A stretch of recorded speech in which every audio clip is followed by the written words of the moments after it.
नाजरीन आदाब। हमारे मुल्क में अक्सर लोगों का रोजगार ज़राअत शोबे के साथ वाबस्ता है। शोबे ज़राअत को मजीद फरोग देने और कम जमीन से ज्यादा पैदावार हासिल करने के गर्ज से कई साल कबल हुकूमत की जानिब से नेशनल ऑयल सीड मिशन का क़याम अमल में लाया गया ताकि किसानों की आमदनी में इजाफा हो जाए। ऑयल सीड मिशन के तहत महकमा ज़राअत की जानिब से सैकड़ों किसानों में सरसों का बीज फराहम किया गया। यही वजह है कि किसानों ने महकमा ज़राअत की इस इकदाम की काफी सराहना की है।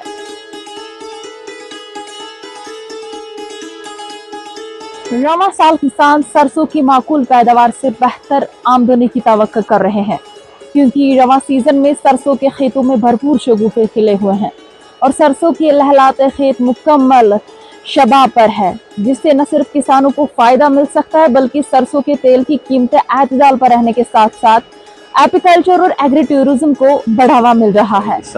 पिछले साल से बहुत ज़्यादा इम्प्रूवमेंट हुई है।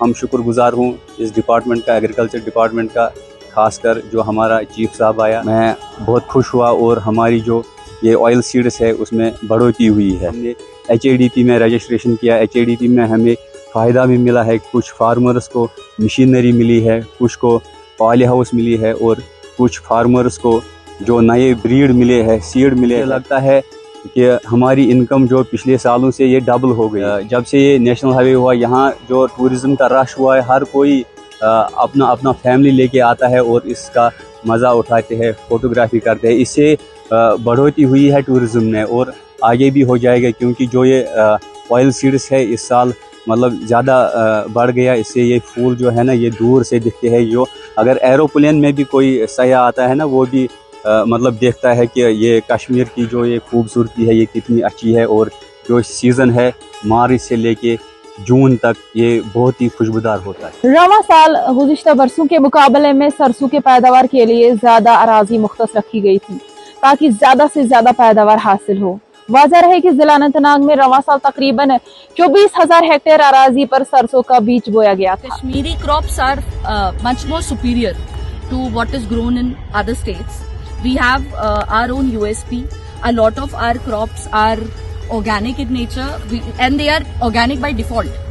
They are naturally organic because हमने हमारे ऐसे एरियाज हैं एग्रीकल्चर में जहाँ पे हमने कभी पेस्टिसाइड यूज किया ही नहीं, हमने फर्टिलाइजर कभी यूज किया ही नहीं, हमने यूरिया यूज किया ही नहीं जो आर्टिफिशियल आता है। सो आर्टिफिशियल केमिकल से फ्री हमारे बहुत सारे क्रॉप्स हैं जो बाय डिफॉल्ट ऑर्गेनिक है। जैसे जैसे HADP में उसका प्रोडक्शन मल्टीप्लाई हो, फार्मर के लिए एक रेडी मार्केट अवेलेबल हो, उन क्रॉप्स की प्रोसेसिंग हो और जबरदस्त तरीके से उसकी ब्रांडिंग और मार्केटिंग हो, सो दैट एग्रीकल्चर के लिहाज से, अलाइड सेक्टर्स के लिहाज से जो सुपीरियर प्रोडक्ट्स हैं कश्मीर एंड जम्मू के, वो दुनिया के कोने कोने तक पहुंचने चाहिए। And that is what we plan to do. Job the mission directorate is working very hard for achievement of those objectives जो LG साहब और CS सर के एक लास्ट ईयर के बहुत हार्डवर्क और मेहनत के बाद जो ये प्लान तैयार हुआ है उसके इम्प्लीमेंटेशन को हम कर रहे हैं। It's a 5 year plan and as I said I want to wish all the best to my team. महकमे की अनथक काविशों की वजह से ही किसान मुख्तलिफ स्कीमों से मुस्तफीद हुए हैं। उम्मीद करते हैं कि महकमे की जानिब से मुस्तकबिल में भी किसानों के लिए ऐसी स्कीमें मुख्तस रखी जाएगी। तो दीजिए अपनी मेजबान गजाला निसार को इजाजत। खुदा हाफिज।